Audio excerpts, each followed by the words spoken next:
Some of the most pivotal moments in World War I happened in the first month of the war, setting up the conflict for the next 4 years.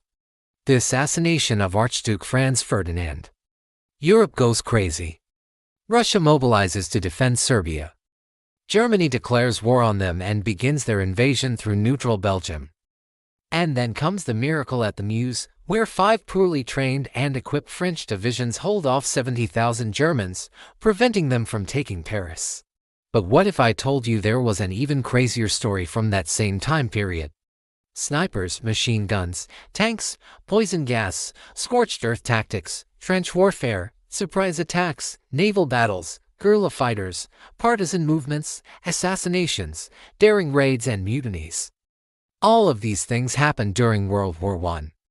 This was a total war fought around the world on every front. And it was far more brutal than any previous war in history. And so the 8,000 German troops charged with defending the colony found themselves in the bizarre situation of being the ones doing the attacking. The Germans, on the other hand, were elite troops who had been specifically selected to serve in its colonial army. But the rest of the German forces were not yet ready to fight. They had been expecting the Australians to arrive via boat from the south, but instead the Aussies had landed farther north and were approaching from the east. Undeterred, the Germans waited until the next day to counterattack. After giving up the fight, the Germans didn't leave. They kept fighting for days, weeks even, long after the war had ended. And so despite the fact that the war was over, fighting continued in the jungles of New Guinea well into 1915, long after the fighting had ended in Europe. They actually wanted to continue fighting alongside the Australians. It turns out that the Germans weren't fighting for Kaiser Wilhelm II or German nationalism. They were fighting for each other. These men had been handpicked to serve in the elite colonial force and had been living together in relative isolation for years. By the time the Australians arrived, they had developed a sense of camaraderie that went beyond their imperial duty. Many of them had come to consider the jungle and the fortress their home. And they didn't want to leave. In fact, some of them didn't even want the war to end. For 3 hours, they traded shots with the Australians, inflicting heavy casualties on both sides. But at the end of the day, the Australians were forced to retreat to their boats. Australia, on the other hand, lost 125. Of course, this victory didn't end the war. The fighting continued for another 4 years before Germany was finally defeated. But it is still one of the most decisive battles of the war and one of the greatest victories in Australian military history. They had been drilled extensively in guerrilla warfare and bushcraft and were led by experienced officers. On paper, the Germans had a huge advantage. But the Australians weren't intimidated.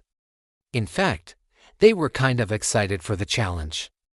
The Australian soldiers had come from thousands of miles away to fight for their country, having sailed through heavy seas for weeks. Before landing, they were confident that they could handle whatever the Germans threw at them. They quickly set about constructing defensive fortifications around their main bases, which were located in the jungle near the north coast. Then when the Australians arrived, they attacked. Realizing that they couldn't win a direct assault, the Australians came up with a new plan. Instead of trying to storm the forts, they would simply sail around to the other side and land behind enemy lines. Once again, the Germans tried to stop them, but the Australians, now with reinforcements, were able to push inland and overtake the forts from behind. A more decisive battle that could have ended the war before it even began, but we've just never heard about it because it wasn't fought in Europe. Though they had done a good job holding off the Australians, they were vastly outnumbered and outgunned. So they surrendered. The Germans had lost. In just 2 weeks, the 4,000 untrained Australians had defeated the 8,000 highly trained German soldiers. But it was also a truly total war fought between colonies. At the start of the 20th century, Imperial Germany controlled just under 8% of the planet. Its colonial holdings were small compared to its European neighbors and were located incredibly far away. Most people thought that Germany's colonies were little more than symbolic and economic liabilities. But German Chancellor Theobald von Bethmann-Hollweg felt differently.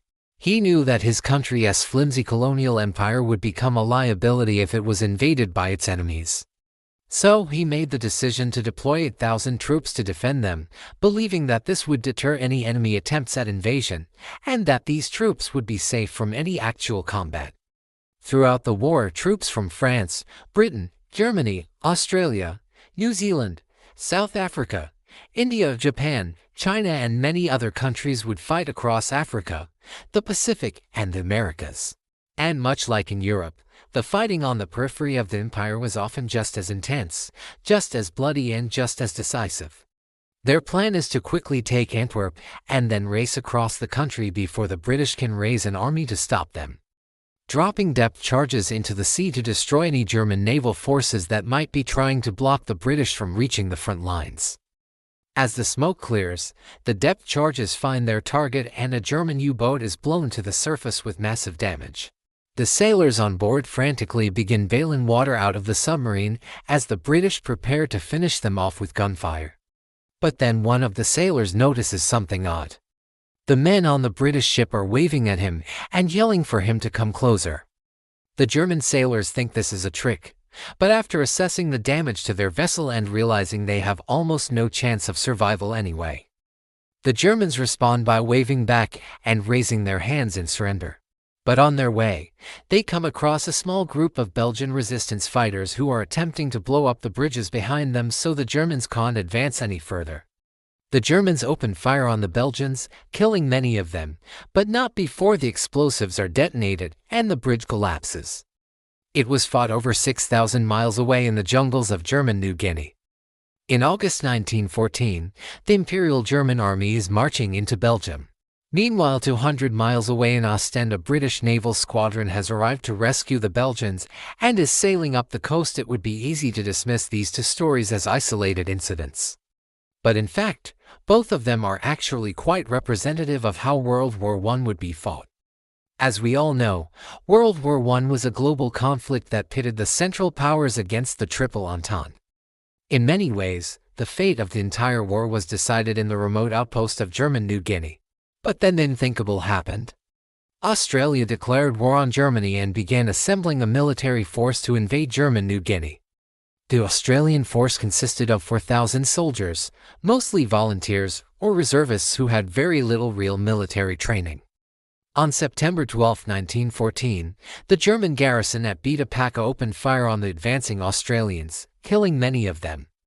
For the next week, the Australians shelled the German positions while suffering heavy casualties from the German defenders. By now, the Germans realized that the situation was hopeless.